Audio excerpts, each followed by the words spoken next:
Hello అండి, welcome back to my channel Hasina Basha blogs 96 మీరు చూస్తుంది. ఇప్పుడైతే నేను మా అమ్మ వాళ్ళు పాలు పొంగిచ్చాలని గృహప్రవేశానికి అయితే వచ్చాను.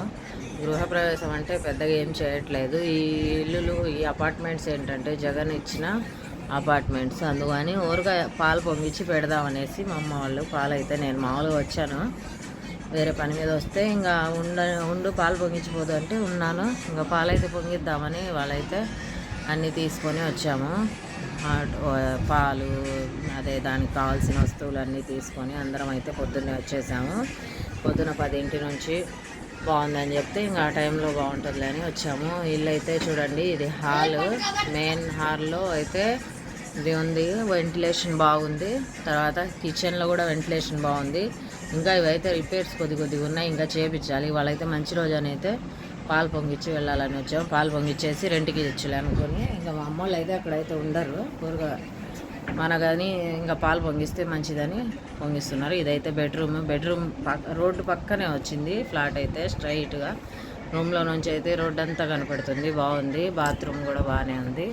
ఒక బెడ్రూమ్, ఒక హాల్, ఒక కిచెన్, ఒక బాత్రూమ్, నలుగురు ఉండటానికి అయితే బాగా ఈజీగా ఫ్రీగా ఉండొచ్చు. మా అమ్మ వాళ్ళకైతే సరిపోదు. మేము వరకు పాలు పొంగించి రెండుకైతే ఇచ్చేయాలనుకున్నాము. అందుకనేసి వాళ్ళైతే పాలు పొంగించడానికి ప్రిపేర్ అయ్యి ఇంకా పాలు అయితే పొంగిస్తున్నాము. దానికి కావాల్సినవన్నీ తెచ్చుకున్నాము. గుమ్మడికాయ, పాలు, టెంకాయలు, నిమ్మకాయలు, అరటిపళ్ళు, గంధము అవన్నీ తెచ్చి ఇంకా అన్నీ రెడీ చేసుకున్నాము. ఒక మంచం కూడా తెచ్చేసుకున్నాం. అక్కడ అయితే చల్ల గాలి భలే వస్తుంది. మెయిన్ రోడ్డు పక్కన కాబట్టి పొలాల దగ్గర, పొలాలు చుట్టూరు పొలాలు, ఇక్కడ నుంచి చూస్తే వ్యూ చాలా బాగుంది. చల్ల గాలి. మాకైతే ఈ ఊర్లో ఉండి అక్కడికి వెళ్తే అసలు ఇంటికి అయితే రావాలనిపించనే లేదు. హాయిగా ఉంది. అదిగోండి ఎంత ప్రశాంతంగా ఉందో. ఇప్పుడైతే గృహప్రవేశం స్టార్ట్ చేసేసాము. గుమ్మడికాయ తిప్పి చుట్టూరు 3 సార్లు తిప్పి గుమ్మడికాయ కొట్టేసాము. అరటిపండు, ఆకు, ఒక్క పెట్టాము వాకిట్లో. టెంకాయ కూడా కొట్టాము. ఇంకా కొట్టిన టెంకాయ అన్నీ ఆ పక్క ఈ పక్క అన్నీ పెట్టేసాము. వాకిలికి పెట్టి గంధం అయితే కలిపి చేతికి రాసుకొని చేత్తో అచ్చులాగా అట్లా కొడతాము. మా సాంప్రదాయం అయితే అంతా రూమ్లకు, డోర్స్కి అన్నీ కొట్టి ఇప్పుడైతే పొయ్యి మీద పాలు పెట్టి పాలైతే పొంగిచ్చేసాము. పొంగిచ్చి ఇంకా పాయసానికి అయితే స్టార్ట్ చేశాను. ఒక పక్క అయితే కాఫీ పెట్టుకుందాంలే అని పాలు పెట్టేశాము. ఇంకా అన్నం అయితే ఉడుకుతుంది. కాఫీ పెట్టుకొని తాగేసాము. ఇంకా దానికి కావాల్సినవన్నీ ప్రిపేర్ చేసుకున్నాము.